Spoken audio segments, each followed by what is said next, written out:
Olá a todos, este é o canal Geopoliticando e hoje vamos comentar 3 fatos aqui com vocês. O primeiro deles diz respeito ao nosso vizinho, a Argentina, que inclusive eu tinha até deixado um pouco de lado aqui nos comentários do canal, porque nós estávamos focando na questão da guerra Israel-Hamas. Mas agora que as coisas deram uma pequena esfriada, vamos aproveitar para comentar outras situações talvez tão importante quanto, se nós formos olhar sob a ótica do Brasil, já que é nosso vizinho aqui.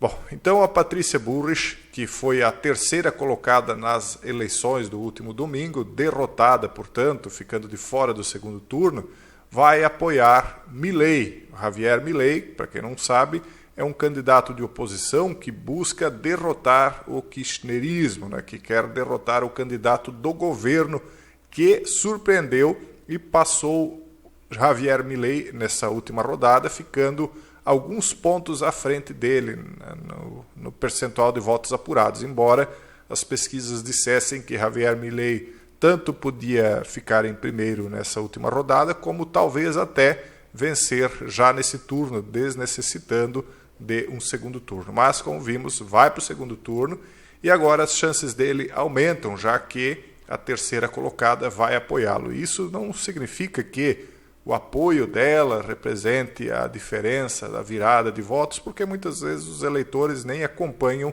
o candidato. Só que, como ela vinha sinalizando que talvez não o apoiaria, eu penso que o apoio dela agora significa dizer que ela percebeu que a base eleitoral dela iria com Javier Milei de qualquer maneira, e percebendo isso, se ela apoiasse ou não mudaria nada, e, portanto, ela apenas não ganharia nada. Assim ela vai e apoia Javier Milei, provavelmente com algum tipo de promessa de participação no governo, e aí ela não fica chupando no dedo, como se diz, ela vai ter algum tipo de participação. Então, isso é um indicativo de que muito possivelmente ele vai ser eleito. Se ela achasse que ele não tinha chances, ou que ele não seria eleito, muito provavelmente ela apenas lavaria as mãos, iria para casa e não apoiaria ninguém. Porque se ela apoiasse a esquerda, ela perderia a base eleitoral dela, que é um pouco de centro-direita.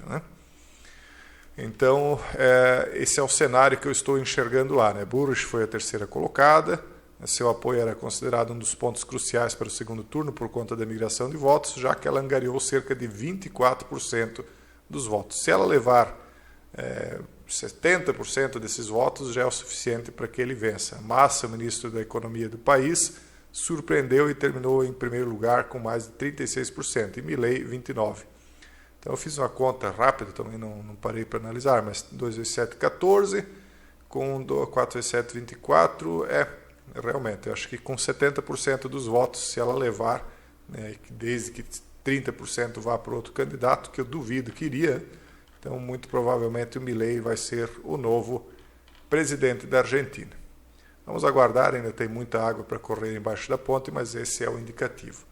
Agora, uma situação interessante. Eu não sei se vocês sabem que o Catar ele atua como mediador de Israel e Hamas.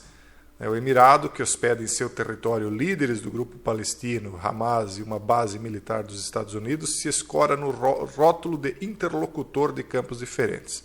Então veja só, o Catar ele hospeda tanto uma base americana quanto os líderes do Hamas, todos no mesmo território. E por que ninguém mexe com ninguém?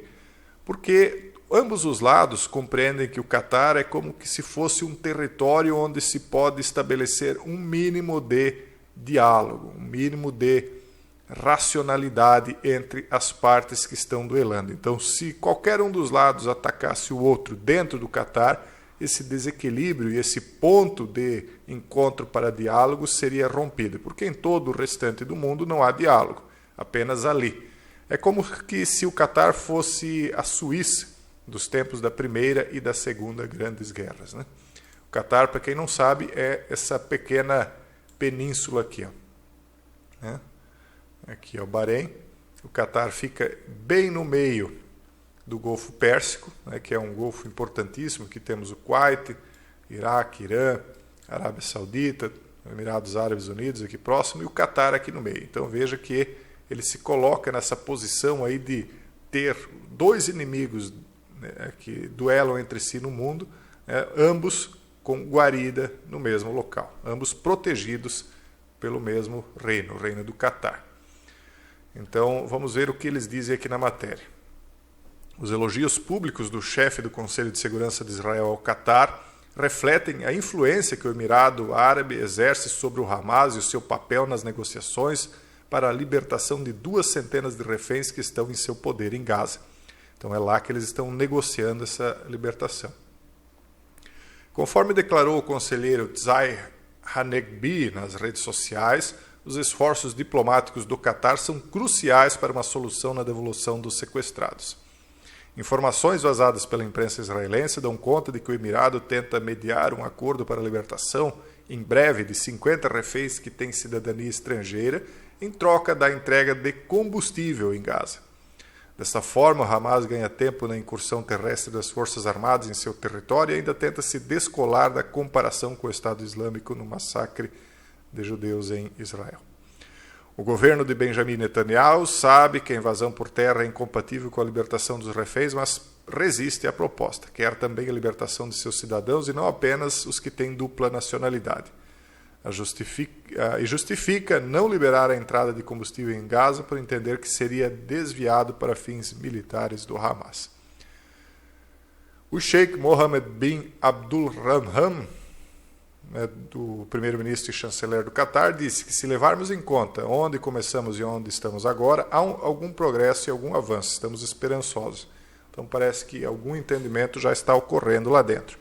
Agora você imagine o que é um lugar, né, onde você pode se sentar frente a frente com alguém que você tem um literal ódio de parte a parte, né, porque ambos, né, têm um histórico bastante grande, né, de ataques entre si, e você poder ter esse lugar para sentar à mesa, né, frente a frente com o seu inimigo e negociar com ele. Obviamente que os melhores diplomatas são levados para isso, porque tem de ter realmente um equilíbrio emocional muito grande nesse momento, né? E o Catar faz esse ponto de equilíbrio, ele proporciona esse lugar para que inimigos viscerais possam negociar, né? Então, o Catar, para entender o Catar, o papel dele como mediador, é preciso explicar as intrínsecas e contraditórias relações do Emirado de 500 mil habitantes, com abundantes reservas de petróleo e gás incrustado na costa noroeste da Península Arábica. Como eu mostrei para vocês aqui, ele é bem importante para manter esse equilíbrio, primeiro porque ele fica também entre a Arábia Saudita e o Irã. Já é um ponto de encontro entre os dois para negociação. Depois que ele fica bem no meio do Golfo Pérsico, né? Passagem do Iraque, do Kuwait e outros aqui. Então, se o Catar, por exemplo, resolvesse causar problemas, né, ele estaria num ponto estratégico. Então, veja como a geolocalização, né, ela é importantíssima. Então, a geopolítica ela define muitas das coisas que nós conhecemos no mundo em que nós estamos, né? Há um ano, o Catar adquiriu o status de importante membro não aliado da OTAN. A sua marca é também a de dialogar com inimigos declarados da Aliança Atlântica. Então, veja só, ele sempre tenta fazer esse papel de isenção, né? Estilo Suíça. A Suíça era muito assim, hoje ela tem perdido muito isso, né? No comando há 10 anos da monarquia absolutista, o rei Emir Tamim bin Hamad Al Thani tem lugar cativo na mesa de negociações de grandes potências pelo acesso a campos divergentes. De Doha saíram soluções para impasses diplomáticos. Anfitrião de parte importante da liderança do Hamas, como o presidente Ismail Haniyeh e o ex-chefe fundador do grupo Khaled Meshal, o Catar destina há pelo menos 5 anos uma poupuda mesada ao território palestino, estimada em 30 milhões de dólares, com anuência do governo israelense. Então, o governo israelense quer que exista essa mesa de negociação, ele precisa disso, porque em muitos momentos como esse é necessário um canal de diálogo, né? Então, eles acabam permitindo certas coisas de acontecer, por isso é que eles não vão, por exemplo, lá dentro do Catar, buscar a liderança do Hamas, né? E, inclusive, imagino que exista um respeito. Eu nunca fiz uma pesquisa para ver se houve algum tipo de sabotagem secreta, envenenamentos e coisas assim, entre inimigos ali dentro. Mas eu presumo que eles respeitem, né, os adversários ali dentro, não por respeitarem os adversários ou inimigos, mas por respeitarem o Catar, né, o Reino do Catar, como um ponto de neutralidade, porque senão perde-se esse equilíbrio de neutralidade e o ponto de negociação. Então há uma forte suspeita propagada por serviços de inteligência de que parte dos fundos foram desviados pelos Hamas para operações contra Israel. Então só para vocês saberem que há esse ponto aí de negociação chamado Catar, tá bom? E para finalizar rapidamente aqui, o brutal impacto do conflito entre Israel e Hamas nas crianças de Gaza. Nós já vimos o brutal impacto nas crianças israelenses quando aquele massacre aconteceu, e aí, por outro lado, também há um brutal impacto nas crianças de Gaza, né? Inocentes, né? Sempre os inocentes acabam pagando por conta de decisões de pessoas já maduras, né, que estão bastante conectadas a questões lá do passado, né, e vem trazendo aquilo para os dias atuais. Milênio após milênio, tudo vai se repetindo. As crianças, em algum momento, perdem a inocência e repetem aquilo que houve lá atrás. Por isso que o Messias disse, né, ninguém entrará no reino dos céus se não for como as criancinhas, né, porque as crianças, elas não pensam, não lembram daquele passado. Inclusive, quando você briga com a criança, quando crianças brigam entre si, em questão de 5 minutos depois, aqueles que eram inimigos já são os melhores amigos de novo. Essa é uma das características das crianças. Elas têm memória curta para coisas ruins que aconteceram no passado. O perdão é imediato. Esse é o vídeo de hoje. Um forte abraço a todos e até o próximo vídeo, se Deus quiser.